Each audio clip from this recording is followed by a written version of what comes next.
Greetings, everyone. This is Rock and Roll Spectrum with my review of the fairly recently released, theatrically at least, horror movie X. So I mentioned this was released theatrically. It was, and I fully intended to go see it in theaters, but couldn't afford to do so. So, with things having changed in that regard for me, I picked up the Blu-ray and figured I'd do a review of that. Anyway,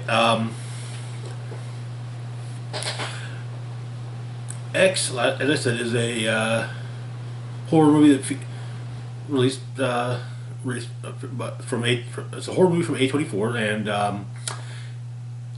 it has a very grindhouse feel, much like the exploitation horror films, generally referred to as grindhouse horror films of the 1970s. It's about a group of filmmakers and actors who going to a rural Texas farm to film a porno, and the owners of the farm find out what's going on, and things go very quickly from bad to worse. So anyway, our cast of note, we have Mia Goth in a dual role as Maxine, an exotic dancer set to star in her boyfriend's adult film, The Farmer's Daughters. Wants to live her life how she wants. And also as Pearl, the elderly wife of Howard, the owner of the farm that Wayne and company are staying at and shooting on. Used to be a dancer. Seems to currently be suffering from dementia. It's never actually stated in the film, but I would potentially say that, given the time period the film takes place in, no one would have really. It would have just been kind of it's generally referred to as she gets confused. So the rest of the cast, we've got Jenna Ortega as Lorraine. She's RJ's girlfriend, RJ being the cameraman.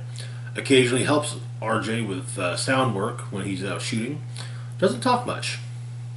Brittany Snow as Bobby Lynn, co-worker and co-star of Maxine's.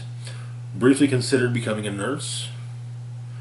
Scott Kid Cudi, Mescudi as Jackson, male lead of the Farmer's Daughters, Vietnam veteran. Occasionally, he's Bobby Lynn's boyfriend, as she puts it.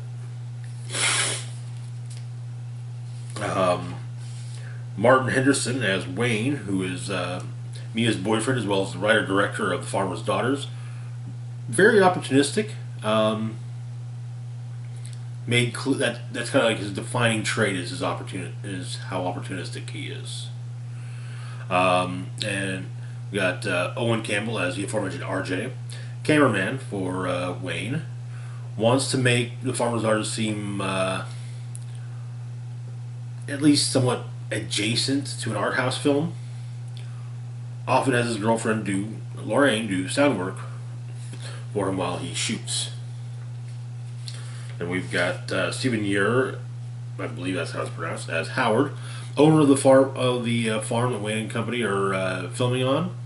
Veteran of both world wars, has a bad heart. James Galen as Sheriff Dentler, who's the local sheriff. His investigation of Harold and Pearl's farm is the open, and it opens and closes the movie. Basically, the film opens saying, with him arriving at the farm, surveying the scene, and then it cuts to 24 hours earlier. And then once the movie's end, as the story ends, we then go back to the farm, and the sheriff trying to piece together what's happened. And finally, we have Simon Prass as simply the televangelist, a televangelist whose sermons appear throughout the film. Not in their entirety, just bits and pieces.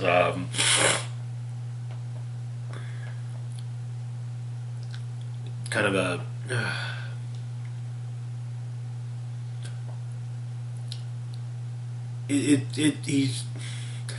he feels more like a prop of sorts, help us to kind of set the tone, set some part of the tone of everything. So, but it works though. So the ups and downs of the movie. Mia Goth's performances are top notch. I mean, she did an amazing job as both Mia and Pearl. Makes great use of foreshadowing. As I mentioned, it feels like a grindhouse movie of the '70s, just a bit darker in tone. Excellent editing to show similarities and differences in the two plot lines. The story kind of branches into two plots where there's Wayne and Company, and there's Howard Pearl. So, and usually there's editing to kind of show if, like, maybe, for example, Mia talking with Pearl, while at the same time everyone else is shooting a scene for the farmer's daughters.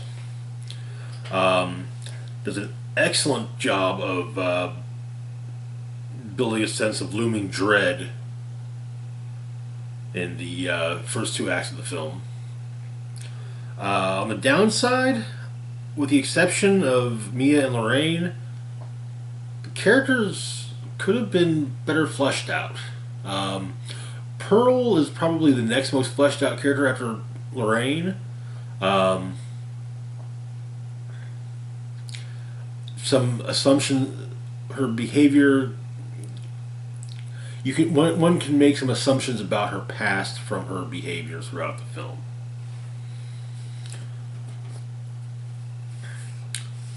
But my final thoughts: it is not a movie for the faint of heart. Still well done, very well done horror movie. Like I said, it feels very much like old grindhouse films of the '70s, as well as it really does seem to have. There really does seem to be some stylistic it seems to have taken some inspiration as well, I would say, in at least look from the original Texas Chainsaw Massacre. As I watched it on Blu-ray, I mentioned the Blu-ray special features.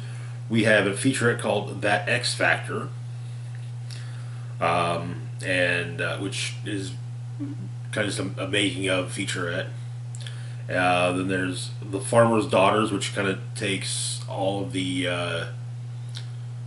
non-intercourse footage that was shot for all the non-intercourse scenes shot for The Farmer's Daughters, and kind of actually puts them together.